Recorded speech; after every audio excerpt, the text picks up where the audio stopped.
মাত্র কিছুদিন পর এখানে ঈদের জামাত হবে। আমরা সেই মাটির থেকে দোয়া করবো আল্লাহ তাআলা যেন ম্যাডাম খালেদা জিয়া, জনাব তারেক রহমান, দেশবাসী এবং বিশেষ করে ডাক্তার মৌলানা সাদিক ভাইকে সুস্বাস্থ্য রেখে দীর্ঘজীবী করুক, এই আহ্বান রেখে আমি আমার বক্তব্য শেষ করছি। খুদা হাফেজ। বাংলাদেশ জিন্দাবাদ। শহীদ জামরক, দেশ নেত্রী বেগম খালেদা জিয়া জিন্দাবাদ। তারিমিয়া রহংকার তারেক রহমান জিন্দাবাদ। সবাইকে ধন্যবাদ। এ পর্যায়ে সংক্ষিপ্ত বক্তব্য নিয়েছেন পলাশবাড়ী পৌর বিএনপির সংগ্রামী সাধারণ সম্পাদক, গাইবান্ধা জেলা বাস মিনিবাস মাইক্রোবাসের বিপ্লবী সভাপতি জনাব মুশফিকুর রহমান রিপন। বিসমিল্লাহির রহমানির রহিম।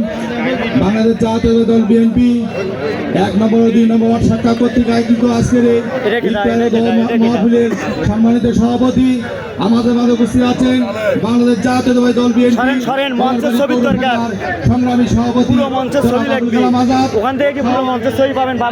বিএনপি নেতৃবৃন্দ এবং পলাশবাড়ী উপজেলা পৌর বিএনপি নেতৃবৃন্দ, উপজেলা অঙ্গ সংগঠনের নেতৃবৃন্দ, আমার প্রাণপ্রিয় সামনে উপস্থিত 1 নম্বর 2 নম্বর ওয়ার্ড বিএনপি নেতাকর্মী এবং সর্বসাধারণ জনগণ, প্রাণপ্রিয় ভাইরা, আপনাদের আমরা দীর্ঘদিন আন্দোলন সংগ্রামের মধ্যে আমরা আজকে এই পলাশবাড়িতে আজকে আমরা স্বাধীনভাবে একটি ইফতার মাহফিল করতে পারছি।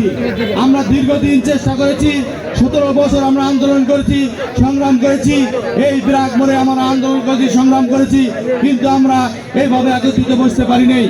আজকে আল্লাহর কাছে শুকরিয়া আদায় করছি, ছাত্র জনতার গণ অভ্যুত্থানের মাধ্যমে আজকে আমরা এই ব্রাক মোড়ে আমরা ঈদগাহ মাঠে আমরা ইফতার মাহফিল করতে পারছি।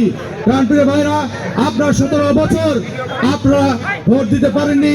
আগামী দিনের এই অন্তর্বর্তীকালীন সরকারের অধীনে যে নির্বাচন হবে, সেই নির্বাচনে আমাদের নেতা অধ্যাপক ডক্টর মনির হাসান সাদিক ধানের শীষ মার্কা নিয়ে ভোট করবেন। উনি একজন পরিচ্ছন্ন ব্যক্তিত্ব, উনি একজন সৎ মানুষ, একজন আদর্শ মানুষ, উনি একজন প্রখ্যাত ডাক্তার। উনি দীর্ঘদিন থেকে আমাদের পলাশবাড়ির সাদলপুরে কাজ করে যাচ্ছেন। আপনারা গত উপনির্বাচনে দেখেছেন উনি যখন প্রার্থী হয়েছিলেন, এখানে আওয়ামী লীগের যে বাহিনী আছেন তারা এই দেখে আপনার মহেশপুর সেন্টার শুরু করে আমরা আদর্শ কলেজ সেন্টার আপনারা দেখেছেন। অল্প সময়ের ব্যবধানে এই মনির হাসান সাদিক, অধ্যাপক ডক্টর মনির হাসান সাদিক 42,000 ভোট পেয়েছিলেন 1 ঘন্টার ব্যবধানে।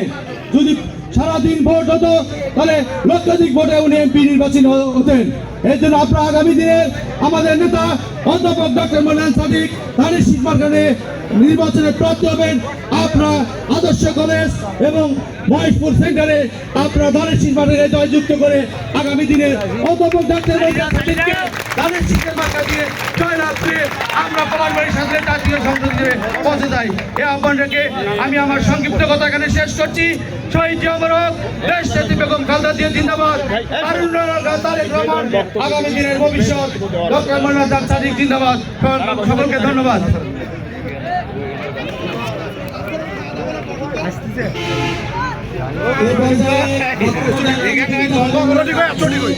আরে সঠিক ডবল করছে, ডবল করছে মানুষ জনতার মেয়র জননেতা